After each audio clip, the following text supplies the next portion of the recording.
अस्सलामुअलैकुम दोस्तों, मैं हूं शुएब रहमान सेठ। आप देख रहे हैं न्यूज़ सिटी कर्नाटका।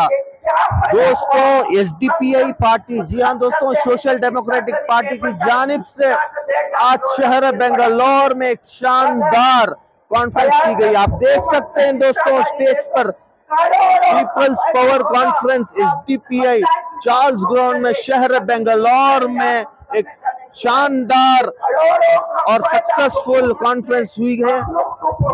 दोस्तों, बहुत सारे लोग यहाँ पर जमे हुए हैं, जैसा कि आप देख सकते हैं। अवामुन्नास बहुत देर से बैठी है और एसडीपीआई को मजबूत कर रही है। शहर बेंगलोर ही नहीं, रियासत कर्नाटका में लगातार एसडीपीआई की जानिब से पहल हो रही है।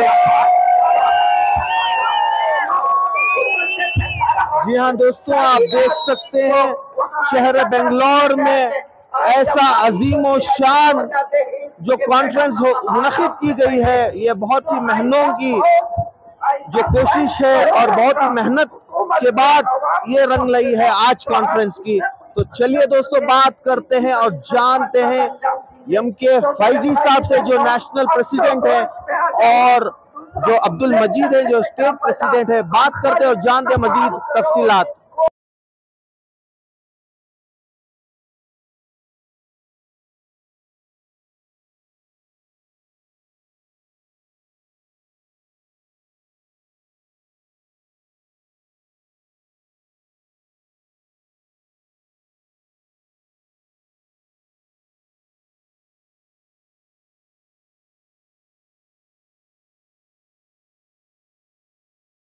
Social democratic party of India कई 2 महीनों से कर्नाटक रियासत के अलग अलग डिस्ट्रिक्टों में अवामी इक्तिदार कॉन्फ्रेंस मुनक़िद किया गया। इस अवामी इक्तिदार का कॉन्फ्रेंस का जरिए इस कर्नाटका का तमाम लोगों को ये मैसेज हम देना चाहते हैं, बीजेपी हुकूमत आने के बाद, क्योंकि कांग्रेस का और जेडीएस का 17 एमएलए बीजेपी को सेल होने के बाद जो बीजेपी हुकूमत आया, बीजेपी टोटली इधर एडमिनिस्ट्रेशन में फेल्यूर है, करप्शन बहुत बढ़ गया है।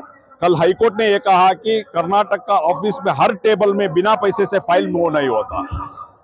तो एक तो एंटी पीपल पॉलिसीज है, दूसरे तरफ हर दिन मुसलमानों के खिलाफ, क्रिश्चियनों के खिलाफ, दलितों के खिलाफ एक अलग अलग इश्यूज लेके आते हैं और कंप्लीट डिस्क्रिमिनेशन कर लेकर है। तो इसका खिलाफ जो अपोजिशन पार्टी से, चाहे वो कांग्रेस हो, जेडीएस हो, जो अपोजिशन पार्टी खामोश है, एक बड़ा एहतजाज करने में तैयार नहीं, इनको रोकने में कामयाब नहीं है। तो जो पॉलिटिकल पार्टी रूलिंग में उनका जो नाकाम और अपोजिशन पार्टी का नाकाम, इसको लोगों को बताते हुए social democratic party of India हर हमेशा लोगों का इश्यूज पे खड़ा है, हर मजलूम के साथ खड़ा है, हर इश्यूज में लेकर है, जद्दोजहद कर लेकर है। तो आने वाले दिन में, क्योंकि आज सियासत में अवाम की जो पार्ट है वो धीरे धीरे खत्म होते आ रहा है, ये क्योंकि अवाम को गुलाम बना के जो भी यानी सर्वाधिकार का जैसा ये लोग कर लेकर है, तो इसका खिलाफ अवाम उठ खड़ना है, अवाम पूछना चाहिए, अवाम सियासत में जुड़ना है, सियासत में हिस्सा लेना है। तो social democratic party of India एक प्लेटफॉर्म देते हैं, आप आ जाइए, सब मिलकर ये नाइंसाफी को, नाहक को हम खत्म करेंगे और एक बेहतरीन मुल्क बनाएंगे। और आने वाले दिन में social democratic party of India आने वाला बीबीएमपी हो या एमएलए इलेक्शन में हो, हम कंटेस्ट करेंगे, हम आवाम से पूछेंगे, आप अगर साथ देंगे, आपकी आवाज बनकर कल हम असेंबली में और कॉर्पोरेशन में कहीं भी हम लोग आपकी आवाज बनकर काम करेंगे। तो आने वाले इंतखाबात में क्या पहल रहेगी सर एसडीपीआई पार्टी से? Social democratic party of India already 224 constituency का भी हम सर्वे करने शुरू किए हैं। उसमें ऑलमोस्ट 100 सीट्स को एवं हम लोग ऑलरेडी एक फेवरेबल सिचुएशन आया है, हम कंटेस्ट करने के लिए तैयारी कर रहे हैं। जो भी ग्राउंड लेवल का वर्क जो है, ये सब हम लोग कर लेकर है। आने वाले दिन में हम social democratic party of India maximum to maximum seat हम कंटेस्ट करेंगे और आवाम से पूछेंगे कि हर पार्टी आप देख लिए है, ये बार social democratic party of India को साथ दें। Social democratic party of India किसके साथ काम कर रहे हैं? जैसे हम लोग देश की मुसलमान, दलित और दूसरे पिछले तबके के लोग, उन लोगों के साथ काम कर रहे हैं। उन लोगों को आज तक एक एक्सपीरियंस है। हम लोग कुछ नहीं करना है, हमारे लिए दूसरी लोग करेंगे, कांग्रेस करेंगे, जेडीएस करेंगे, दूसरी पॉलिटिकल पार्टी करेंगे। एसडीपीआई ये कह रहा है हमारे लिए किसी पॉलिटिकल पार्टी कुछ नहीं करेंगे, इसलिए हम हमारे ताकत को बढ़ाना है। ये समझाने में थोड़ा टाइम लगेगा, लेकिन दूसरी पॉलिटिकल पार्टी जैसे बड़े पॉलिटिकल पार्टीज वो एक दिन काम करके पावर में नहीं आया है। वो लोग काफी साल काम करके नाम चेंज करके पावर में आया है। हमें तो जल्दबाजी नहीं है, हम लोग सिर्फ एक एमएलए एमपी बनाने के लिए नहीं है, देश के डेमोक्रेटिक सिस्टम को मजबूत करने के लिए काम कर रहे हैं। उसके लिए एक टाइम आएगा, जरूर आएगा, हम लोग उसके लिए इंतजार कर रहे हैं, उसके लिए काम कर रहे हैं। 2023 के इलेक्शन में क्या तय? देश के इलेक्शन में हम लोग कर्नाटका में कंटेस्ट करेंगे, काफी जगह पे कंटेस्ट करेंगे।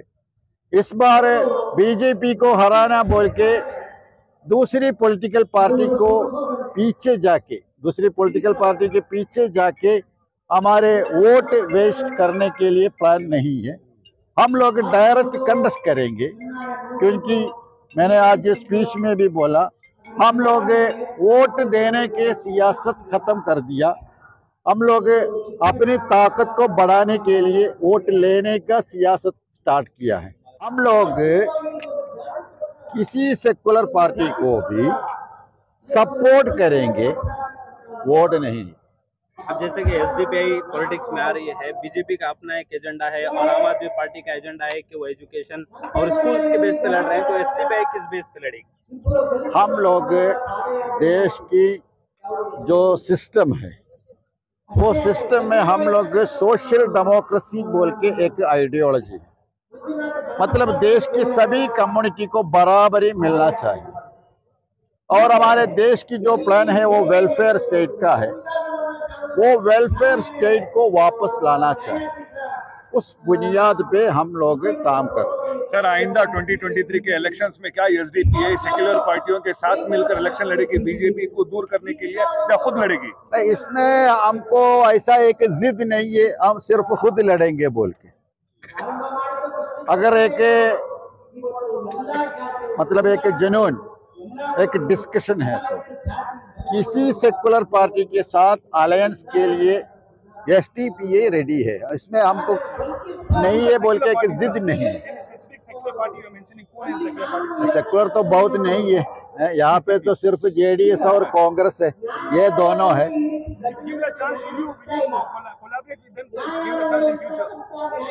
डिस्कस करेंगे, डिस्कस करके एक कॉमन एग्रीमेंट में दोनों पार्टी आने के लिए रेडी है तो हम अलायंस करेंगे। मगर ये क्या है, आप लोग सपोर्ट करो हम जीतेंगे बोल के है ना, उसमें हम लोग रेडी नहीं। एसडीपीआई की तरफ से एक पीपल्स पावर कॉन्फ्रेंस हम लोगों ने मुनक्किद करी है।